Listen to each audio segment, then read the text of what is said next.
सलमान अकरम राजा साहब ने अक्सर बातें कर दी हैं। मैं इसमें ये चीज़ ऐड करना चाहता हूँ कि देखें, पाकिस्तान तहरीक इंसाफ इस मुल्क की सबसे बड़ी सियासी जमात है। उसका लीडर इस मुल्क का मकबूल तरीन लीडर है। इलेक्शंस में 8 फरवरी को पाकिस्तान की अवाम ने इस बात का सबूत दिया कि वो कहाँ पे खड़े हुए हैं। जो हम के साथ, हमारे वर्कर्स के साथ, हमारी लीडरशिप के साथ पिछले 2-2.5 साल से हो रहा है, उसकी पाकिस्तानी सियासत में, पाकिस्तानी सियासी तारीख़ में उसकी नज़ीर नहीं मिलती। लेकिन चूँकि हम एक सियासी जमात हैं और हमारी वजूद का मकसद इस मुल्क में आइन और कानून की हुक्मरानी को कायम करना है, हमने हमारी सियासत इसी महवर में घूमती है। और हम जो भी कर रहे हैं, हमारी जो सियासी जद्दोजहद है, उसमें हमने मारें भी खाईं,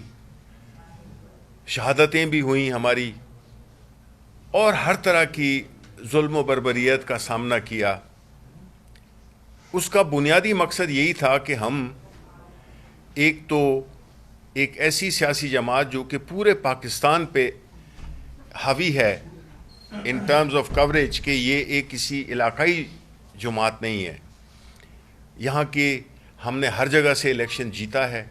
हमारी नुमाइंदगी है, पार्लियामेंट में भी हम एक बहुत अहम हैसियत रखते हैं। हमारा मैंडेट चुराया गया, उसके बावजूद हमारी जो अक्सरियत है वो इतना वज़न रखती है कि बावजूद उसके कुछ जिस्म के हिस्से काट दिए गए हैं, फिर भी वो एक सबसे बड़ी और मुतहरिक सियासी जमात है। पाकिस्तान में जो कुछ हो रहा है, इसका असर पाकिस्तान की मईशत पे हो रहा है, क्योंकि सियासी अदम इस्तेहकाम है। जब पार्लियामेंट मुकम्मल ना हो, सेनेट में एक सूबे की नुमाइंदगी ना हो, पब्लिक अकाउंट कमेटी तो चलें ले दे के कल हो गई, लेकिन अभी भी जो पार्लियामेंट है वो मुकम्मल नहीं है। और हम ये समझते हैं कि अगर इस मुल्क ने कोई तरक्की करनी है या इस मुल्क में अमन आना है, इस मुल्क में जो हमारी नौजवान नस्ल है उनका कोई मुस्तकबिल की कोई उम्मीद की किरण नज़र आनी है, तो वो सिर्फ एक जमहूरी अमल के तहत हो सकती है। और इस मकसद को हासिल करने के लिए, बावजूद इससे कि फिर मैं कहूँगा कि मारे हमने खाई, शहादतें हमने उठाई, फिर भी खान साहब ने कहा कि हमें मज़ाकरात भी करने चाहिए, कि अल्टीमेटली मज़ाकरात ही इस पूरी चीज़ है उसका हल है। लेकिन यहाँ पे फिर क्या होता है कि जो हुकूमत जो कि एक इखलाकी जवाज़ भी नहीं रखती, वो ले तो लाल से पहले काम लेती रही, उसके बाद मुख्तलिफ बहाने, उसके बाद फिर जब बन गई चीज़ तो हमें आप राइटिंग में दें, वो भी दे दिया, TORs भी दे दिए। लेकिन चूंकि बदनीयती है, क्योंकि उनको मालूम है कि कोई भी सलूशन जब होगा तो वो इक़्तिदार में नहीं रह सकेंगे,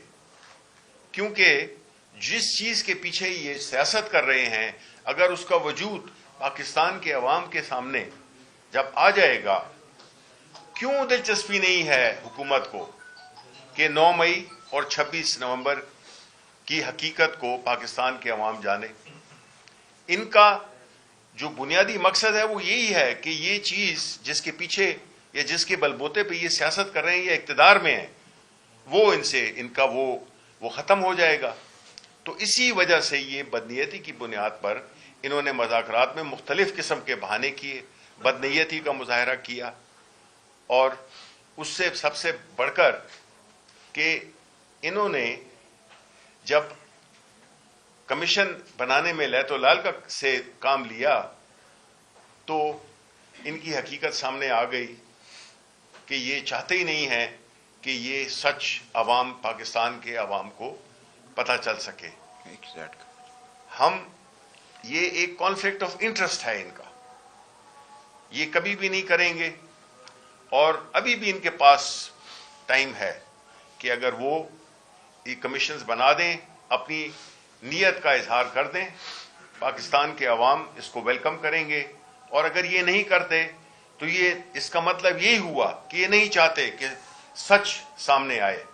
اور جو سچ کو چھپانا چاہ رہے ہیں ظاہر ہے ان کی جو اخلاقی حیثیت ہے پاکستان کے عوام میں، ان کی سیاست تو ختم ہو چکی ہے،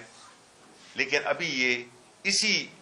چکر میں کہ کسی بھی طریقے سے یہ سلسلہ چلتا رہے، یہ اسٹیٹس کو برقرار رہے، یہ اسٹیٹس کو برقرار رہے گا، ملک کو بہت نقصان ہوا ہے، نقصان ہو رہا ہے،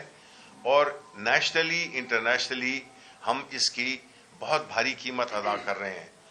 تو ابھی بھی ان کے پاس وقت ہے کہ اگر کچھ بھی ایک رمق بھی ہے اس کی، اس ملک کی لیے کوئی وہ رکھتے ہیں،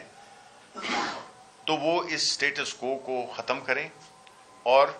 ایک ایسا ماحول کریٹ کریں جس سے کہ یہ ملک نارمل ہو سکے، کیونکہ نارمل نہیں ہوگا تو معاشی طور پہ، سماجی طور پہ، سیاسی طور پہ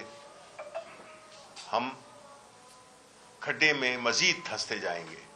بہت بہت شکریہ۔ میں ایک چیز ایک میں اضافہ کرنا چاہوں گا، ایک بات رہ گئی تھی جی، خان صاحب نے آج یہ بھی کہا کہ ہم تمام سیاسی قوتوں کی جانب ہاتھ بڑھا رہے ہیں۔ ہم نے شاہد خاقان عباسی صاحب سے بات کی، ہم سندھ بھی جائیں گے، وہاں جی ڈی اے کی جماعتوں سے بھی ملیں گے، لیکن بہت ہی اہم بات جو آج خان صاحب نے کی، انہوں نے کہا کہ ہم بلوچ جو گمشدگان ہیں ان کے ساتھ کھڑے ہیں، ہم مہارنگ بلوچ سے بھی ملیں گے۔ ہم پاکستان کو، پاکستان کی عوام کو صحیح معنوں میں آزادی دلانے کے لیے ہر اس قوت کے ساتھ کھڑے ہوں گے جو اقدار کے لیے، ہمارے جو بنیادی حقوق ہیں ان کے لیے لڑ رہی ہے۔ اس لیے مہارنگ بلوچ ہو یا کوئی اور ہو، کوئی پختون طاقت ہو، کوئی بلوچ طاقت ہو، سندھی طاقت ہو، جہاں کئی حقوق کی پامالی ہو رہی ہے، تحریک انصاف ساتھ دے گی، اپنی آواز ان آوازوں کے ساتھ ملائے گی۔ ہم پاکستان کی وفادار ترین جماعت ہیں، ہم پاکستان کے نظریے کے ساتھ جڑے ہوئے ہیں، لیکن حقوق کی پامالی کہیں بھی ہوگی، کہیں بھی لوگوں کو اغوا کیا جائے گا تو ہم ان کے ساتھ کھڑے ہوں گے۔ بہت شکریہ۔